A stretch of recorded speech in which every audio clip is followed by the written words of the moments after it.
Teve uma vez a gente chamou um crítico de cinema pra debater uns filmes, assim, ele era bem intelectual. E ele falou assim, começou a trazer uns conceitos freudianos, assim. Todo mundo aqui quer voltar pro útero. Vocês querem voltar pro útero. Porque é sábado, um sol lindo aí do lado de fora. E vocês aqui vendo filme estranho comigo. Nessa escuridão, assim, sabe?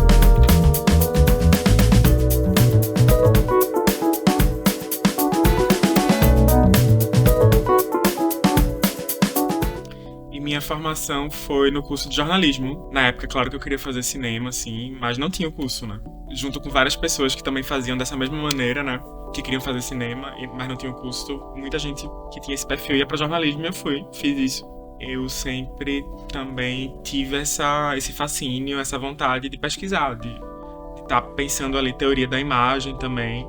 E depois eu fiz mestrado e doutorado em comunicação também, sempre pesquisando cinema. Foi criado, na verdade, ele veio de um TCC de Rodrigo Almeida. Era a nossa prática cinéfila, assim, porque a gente baixava muito filme, né? E filmes, assim, muito raros, que não chegavam no cinema aqui. Né? Tipo, sei lá, a gente tava descobrindo esses diretores, Apchatpong, Jia Zhangke, sabe? Toda essa galera desse cinema asiático, assim, da época, que não chegava aqui nos cinemas brasileiros, assim. A gente era uns nerds que ficava baixando e vendo legenda, descobrindo que tinha legenda em inglês em tal lugar. Né? Então, assim, tanto essa experiência na academia, né, quanto essa experiência no Cineclube de Senso foram muito importantes, assim, porque eu não fiquei preso ao que a distribuição cinematográfica me oferecia. Então, assim, quando eu comecei a fazer filmes, eu não queria fazer um filme narrativo, eu não tinha vontade de fazer, não que eu desgoste desse cinema, claro que eu vejo, claro que eu gosto, mas, assim, quando eu fui fazer, eu também queria experimentar, sabe? Eu também queria, de alguma forma, levar a imagem cinematográfica longe, sabe? Assim, torcer ela. Fazer alguma coisa inesperada, fazer alguma coisa diferente. O professor sempre está em algum trabalho burocrático e também tem que assumir tudo isso, né? Aula, correção de trabalhos, orientar pesquisas, participar de bancas, né? Pesquisar também, né? A universidade ainda quer que a gente tenha projeto de extensão, enfim. Se você deixar, você dedica a sua vida 200% a isso. E muitos professores fazem isso totalmente, assim. A minha pesquisa atual se chama Capturando Sonhos com a Câmera. É sobre cinema experimental, né? Como eu entrei no curso de artes visuais, né, para ser professor, existe uma tradição dentro das artes visuais de um cinema de artista, né, de um cinema experimental. Desde o cinema de vanguarda, né, lá no começo do século XX, né, tinha cinema surrealista, tinha cinema futurista. É uma pesquisa meio que tenta trazer essa ideia de sonho, né, no sentido de um inconsciente, né, porque é isso. São filmes e são pesquisas que não trazem muito essa ideia de uma narrativa, de uma história, de uma racionalidade, assim. É um cinema que tenta trazer o inconsciente, outras formas de ver o mundo. Por isso esse título, Capturando Sonhos com a Câmera. Mas eu tento, de alguma forma, dar conta dessa tradição, né? Desse cinema, desse outro cinema que tá ali meio que, muitas vezes é esquecido, né? História do cinema. É a história de um cinema narrativo, mas, assim, paralelamente a isso, tinha outras práticas cinematográficas. Tento muito que minha prática acadêmica esteja dialogando com minha prática cinematográfica. Porque é isso, eu acho que ser realizador significa coisas diferentes em contextos diferentes.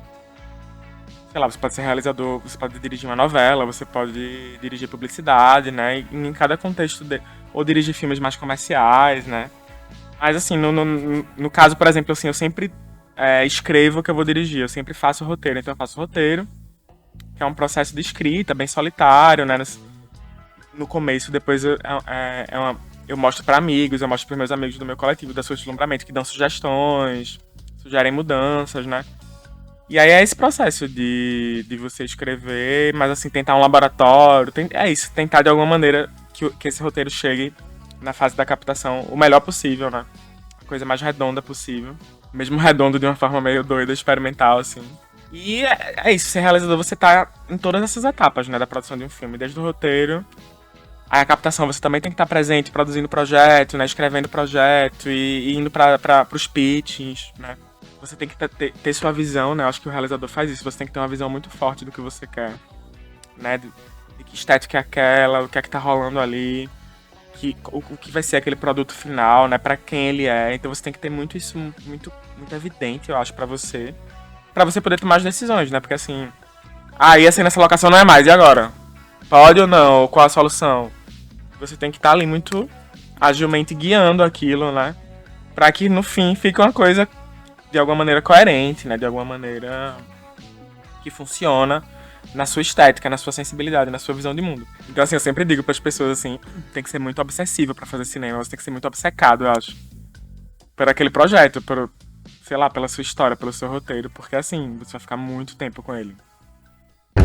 Uma lembrança muito engraçada que eu tenho da Seita é que a primeira cena que a gente filmou foi todas as cenas do protagonista Pedro com os boys na cama, assim, nus, eles nus, assim. Porque ao longo do filme ele transa com vários caras, assim. E aí, assim, a câmera simplesmente ficou parada e simplesmente tinha uma fila de boys sem camisa, não sei o que, marinheiro, sabe, com as roupas muito... E o Pedro lá na cama, assim, nu. Foi meu primeiro filme com grana, né? Foi o primeiro filme que eu aprovei no Fucultura. Esse filme eu olhava ao redor e tinha gente que eu nunca tinha visto, que eu não conhecia, que eu não tinha nem sido apresentado ainda, sabe? De repente tava todo mundo assim, que filme é esse que a gente tá fazendo, sabe, assim? E tinha uma galera lá do moradores do local que começaram a chegar, começaram a vir ver o que tava rolando. Aí perguntaram o que é isso que tá rolando, tipo, a gente falou, a gente tá gravando um filme aqui. Aí um cara perguntou assim, é um filme denunciando o abandono do mercado, não sei o quê. A gente falou a verdade, não, é um filme de ficção. É um filme de ficção científica e tal. Um filme de fantasia. E as pessoas começaram a protestar contra a nossa presença ali. Então eu fiquei muito mal, assim, a gente meio que filmou 2 planos, 3 no máximo e saiu correndo, porque eles estavam começando quase a, né, de alguma maneira expulsar a gente, assim. Depois aí eu fiquei muito em crise, assim, que eu fiquei, caramba, será que eu tô fazendo isso? Será que eu tô romantizando... de certa maneira, né, essas ruínas, sabe, Aí fiquei muito em crise, assim, sabe, conceitual, assim, dizendo, pô, eu acho esse filme político, assim, eu acho que ele tá falando da cidade de uma maneira política, mas assim, e acharam uma coisa frívola, né, acharam uma coisa, tipo, que talvez fosse até ofensiva pra ele, sabe, assim. Então foi uma lembrança ruim, né. A gente às vezes tem que pensar bem, né, assim, com quem a gente tá dialogando, né, que história tem aquele lugar, aqueles espaços, a gente tá sendo invasivo, sabe, a gente tá... Então, por mais que eu tivesse boas intenções, eu acho que rolou ali uma coisa de dizer, ó, você tá filmando a cidade, e essa cidade tem muitos olhares, muitas facetas, né.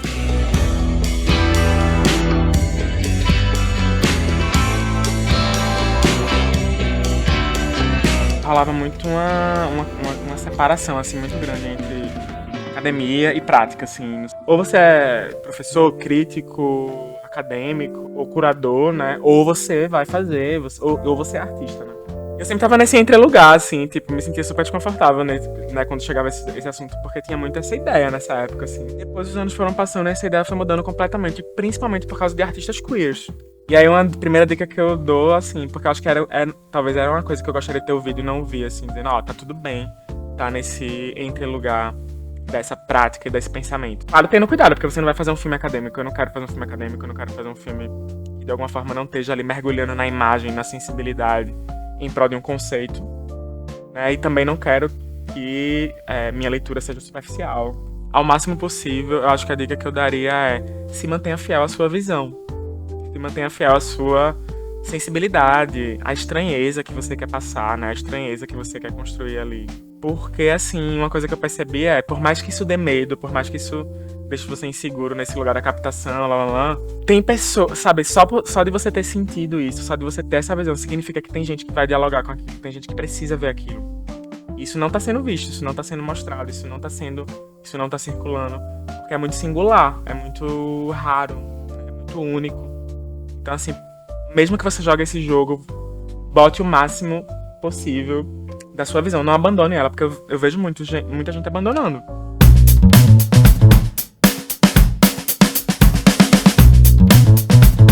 Eu vou pra 2 lembranças de infância, assim, mas eu acho que me marcaram muito, sabe, assim. A primeira foi quando eu vi na Sessão da Tarde Família Addams 2, porque tem esse universo muito único, visual, gótico, sombrio. Quando eu vi esses filmes eu falava, nossa, assim, é sobre isso, sabe, assim, cinema é sobre isso, é esse mundo de fantasia, é esse mundo artificial. E aí tem muito essa imagem da Família Addams 2, que é a Wandinha tocando fogo no acampamento.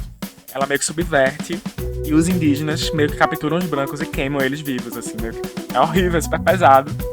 Mas ao mesmo tempo eu fiquei, sabe, assim, ela fica comigo até hoje, assim, eu fico pensando assim, eu ficava pensando, se eu fizer um filme eu preciso ter uma personagem assim, sabe, assim. Eu preciso causar isso em outras pessoas que isso me causou, assim.